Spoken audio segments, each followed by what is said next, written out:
Hi hello എല്ലാവർക്കും നമസ്കാരം. ഇപ്പോൾ സമയം 9:20. അപ്പോൾ അച്ചൂട്ടിൻ്റെ വണ്ടി വന്നിട്ടുണ്ട്. മോൾക്ക് എക്സാമാണ്, അതുകൊണ്ട് ഉച്ചക്കേ പോകണ്ടു. ആൾ വീട്ടിലുണ്ട് കേട്ടോ. ഇന്ന് എനിക്കൊരു കേക്ക് ആക്കാനുണ്ട്. എൻ്റെ പഴയ ബീറ്റർ പോയി, അതുകൊണ്ട് ഞാനിതാ പുതിയ ആളെ ഇറക്കിയിട്ടുണ്ട്. സെയിം കമ്പനി ആയിട്ടാ. ഞാൻ ആ ബീറ്റർ 6 വർഷത്തോളം ഉപയോഗിച്ചുകൊണ്ട് തന്നെ കമ്പനി മാറാൻ തോന്നുന്നില്ല. അതുകൊണ്ട് അതേ സെയിം കമ്പനി തന്നെയാണ് വാങ്ങിയിട്ടുള്ളത്. കേക്ക് വൈകുന്നേരത്തേക്കേ വേണ്ടു. ബട്ടർ സ്കോച്ചാണ് കേക്ക് പറഞ്ഞിട്ടുള്ളത്. അത്യാവശ്യം മെനയുള്ള ഒരു കേക്കാണ്. 1/2 kg ആണ് പറഞ്ഞിട്ടുള്ളത്. അപ്പം കേക്ക് ഇതാ സെറ്റാക്കി ഞാൻ ഓവനിലേക്ക് വെച്ചിട്ടുണ്ട്. കേക്ക് ആക്കാൻ ഭയങ്കര ഇഷ്ടമാണ്, പക്ഷേ ക്ലീനിങ് കുറച്ച് വിഷമമുള്ള കാര്യമാണ്, പ്രത്യേകിച്ച് പാത്രം കഴുകൽ. അപ്പം മുട്ടത്തോട് ഇതാ ഞാൻ കഴുകി ഒന്ന് എൻ്റെ ചെടിക്ക് കൊണ്ടിടുന്നുണ്ട്. ഒരുപാട് ചെടിയൊന്നുമില്ല, എന്നാലും ഇനി ഇതുപോലെ മുട്ടത്തോട് ഉണ്ടാകുമ്പം പൊട്ടിച്ചതിന് കൊണ്ടിടും. ഇനിയിപ്പോൾ ഇതാ ഈ പാത്രമെല്ലാം ഒന്ന് വെടിച്ചെടുക്കണം. രാവിലത്തെ പണിയെല്ലാം ഏകദേശം ഒതുക്കി, പക്ഷേ പാത്രങ്ങളെല്ലാം ഞാൻ ഈ സിങ്കിലിട്ട് വെച്ചിട്ടുണ്ടായിന്. അപ്പോൾ അതും അതിൻ്റെ കൂടെ കഴുകി. അതിനിടയ്ക്ക് ഇതാ കേക്കിൻ്റെ പരിപാടിയും നടന്നുകൊണ്ടിരിക്കുന്നുണ്ട്. അപ്പോൾ എല്ലാം കൂടി ആകുമ്പോഴേക്ക് ഇതാ നമ്മുടെ കേക്കിടെ സെറ്റായിട്ടുണ്ട്.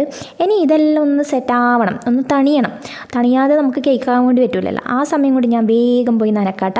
ഈ കാണുന്ന തുണിയെല്ലാം ഇന്നലെ നനച്ചിട്ടതാണ്. ഇന്നലെ കുടുംബശ്രീയും അതുപോലെ ന്യൂ ഇയർ ആഘോഷമുണ്ട് നമ്മളുടെ മൂലംകോട്ട്. അപ്പോൾ അതിൻ്റെ ഒരു മീറ്റിങ്ങും എല്ലാം കഴിഞ്ഞ് വരുമ്പോഴേക്ക് സന്ധ്യയായിപ്പോയി. അപ്പം മഞ്ഞ് വീണു, എല്ലാം കുളിപ്പായി. അപ്പോൾ ഒന്ന് വെയിലെ തന്നെ കിടന്നിട്ട് ഒന്ന് ചൂടായതിന് ശേഷം എടുത്തു വെക്കാൻ വിചാരിച്ച് അങ്ങനെ അടിയിട്ടതാണ്. അപ്പോൾ അതെല്ലാം ഒന്ന് എടുത്ത് മാറ്റിയിട്ട് ഇതാ നനച്ച തുണി എല്ലാം ആറിയിട്ട് വീണ്ടും അത് കയറി കേക്കിൻ്റെ പണി സ്റ്റാർട്ടാക്കിയിട്ടാ. അച്ചൂട്ടനുണ്ടെങ്കിൽ ഇപ്പോൾ ഇതിനെ വന്ന് ചോദിച്ചുകൊണ്ട് കെട്ടി. ആളില്ലാത്തതുകൊണ്ട് ഞാൻ അവന് 2 പീസായിട്ട് എടുത്ത് വെച്ചിട്ടുണ്ട്, വൈകുന്നേരം വന്ന് കൊടുക്കാൻ. നച്ചു പിന്നെ ഒന്നെടുത്തിട്ട് പോയിട്ടുമുണ്ട്. അപ്പോൾ ഇതാ കേക്കിൻ്റെ പണി സ്റ്റാർട്ടാക്കിയിട്ടുണ്ട്. അപ്പോൾ അവർക്ക് ക്രീം അധികം വേണ്ട, പിന്നെ തണുപ്പ് അധികം വേണ്ട, അങ്ങനെ കുറച്ച് ഡിമാൻഡും കാര്യങ്ങളെല്ലാം ഉണ്ട്. അപ്പം ഐസിങ് ഇല്ലാത്തതുകൊണ്ട് തന്നെ നമുക്ക് പെട്ടെന്ന് ഉണ്ടാക്കിയെടുക്കാം. ഐസിങ്ങിന് കുറച്ച് ടൈം എടുക്കുമല്ലോ.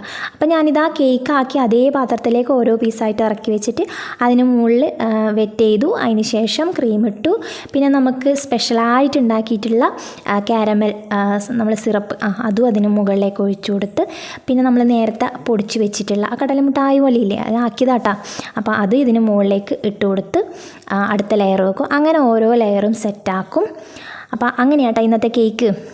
തണുപ്പിൻ്റെ കാര്യത്തിന് ഇപ്പോൾ ഒന്നും ചെയ്യാൻ വേണ്ടി പറ്റില്ല. വൈകുന്നേരത്തേക്കാകുമ്പോൾ ആ കേക്ക് അത്യാവശ്യം തണുക്കും. അപ്പോൾ അവരോട് ഞാൻ പറഞ്ഞു, മുറിക്കുന്നതിന് ഒരു അരമണിക്കൂർ മുന്നേ പുറത്തെടുത്ത് വെച്ചോ, അങ്ങനെ പറഞ്ഞിട്ടാണ് ഉള്ളത്.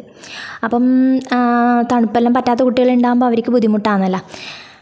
അപ്പം ഞാൻ ഈ കേക്ക് ബിസിനസ് സ്റ്റാർട്ടാക്കിയിട്ട് 5.5 വർഷം കഴിഞ്ഞു. 6 വർഷം ആവാൻ വേണ്ടി പോകുന്നു. അപ്പം എൻ്റെ മോനെ 6 മാസം ഉണ്ടാകുമ്പോൾ ഞാൻ കേക്ക് ആക്കാൻ വേണ്ടി തുടങ്ങിയിട്ടാ. 9:30 തുടങ്ങിയതാണ് കേട്ടോ. ഇപ്പം സമയം 12:30 ആയിട്ടുണ്ട്. ഇനി വേഗം മോക്ക് ചോറ് കൊടുത്തിട്ട് ആൾ സ്കൂളിൽ കൊണ്ടാക്കണം. 1:30 പരീക്ഷ. അത് കഴിഞ്ഞ് എനിക്കൊന്ന് യാത്രയെല്ലാം പോകാനുണ്ട്. അപ്പം നമ്മുടെ കേക്ക് ഇതാ സെറ്റായി. ഞാനത് ഫ്രിഡ്ജിലേക്ക് എടുത്ത് വെച്ചു. അപ്പം നമ്മൾ 2 ഫുഡ് കഴിച്ച് വേഗം മോളെ കൊണ്ടാക്കട്ടെ.